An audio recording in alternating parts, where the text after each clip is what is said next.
Mayo Sportif nk'ibisanzwe ni Yves isingizwe CEO wa Mayo Sportif nyiri documentaire nyiri ibintu byose mwumva kuri Mayo Sportif. Uyu munsi ntabwo Mayo Sportif naje ngiye gukora njyenyine ahubwo nabazari mutumirwa, reka dutangiye tumwakira. Ikaze cyane muri Mayo Sportif. Muraho neza, nanjye nitwa Muguto. Yes, Muguto Pierre ntabwo ari mbere twakumva n'uguto niho Pierre ariko ni ryawe. Yego Pierre muranzi cyane. Ya tukuzi kuri Muguto TV, ni kaze kandi nyabo n'abatarakora subscribe na share kuri Muguto TV mugerageze mube mwamukandiraho, ni umuntu ufite ibintu byiza bitangaje cyane. Hanyuma muri kano kanya rero ni tariki 14 z'ukwezi kwa kabiri kuri Saint Valentin, Valentine's Day cyangwa se umunsi mukuru w'abakundanye ariko Kiliziya Gatolika yo yizaho mutagatifu Valentina.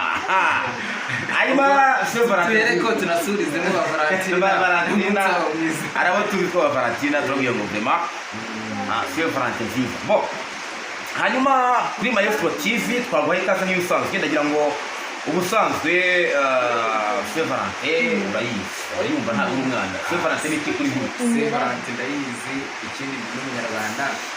Saint Valentin ubundi bavuga ko umunsi mukuru w'abakundanye, ariko umunsi nshaka ko tuza kugarukaho neza turebe urukundo n'uruhe bakundana.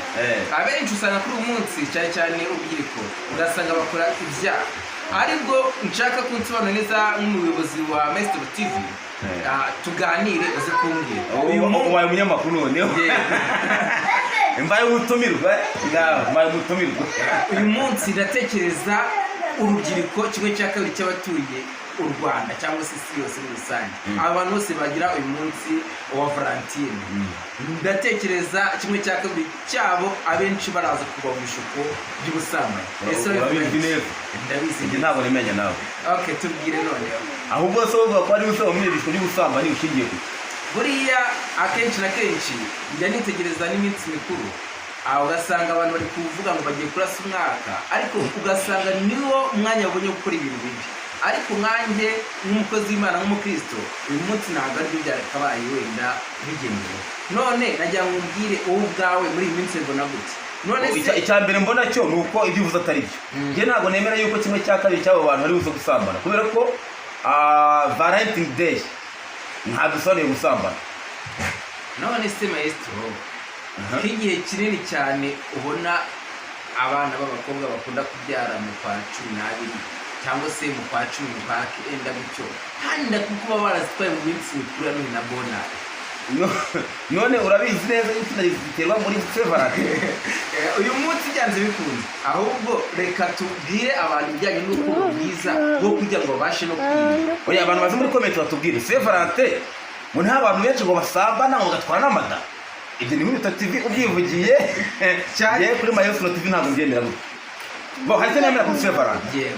Saint Valentin abantu bagaragaza urukundo cyangwa se kugira ngo babane nabo bakunda bashobora kwiyongera mu mibare, kuko cyane nemera cyo abantu benshi bakunda gutagetinga amakwe kuri Saint Valentin. Yamuye umunsi wa rukwe mufani mukagomba kuba twatashye utagiyemo umuntu ukomeye cyane.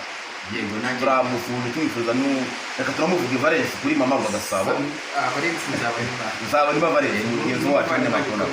Yego, hanyuma Valence aho uri tukubwire ngo vema umunsi mwiza wa Saint Valentin kandi happy wedding day atangiye rwose nyiro ko umugabo nzabona Imana Valence kuri mama wa Gasabo nemu na Scotia turamusuhuje.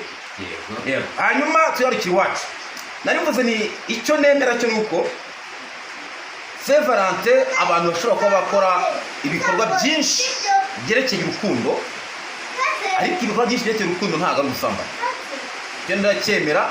Abantu bagurana impano, abantu bahana indabo batabikoraga cyane, abantu bashobora gutembera batabikoraga, banagurana n'imyenda n'izindi mpano zijyanye n'umunsi mukuru wa Saint Valentin, ariko ntabwo bisobanuye gusambana kuri Saint Valentin rwose Muguto.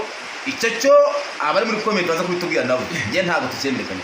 Aha, ubushatse kumbwira yuko noneho iminsi ya kera bitandukanye n'uyu munsi. Wenda urabyibuka neza abantu benshi bari bazi ko bazajya inyama kuri Noheli n'Ubunani kubice.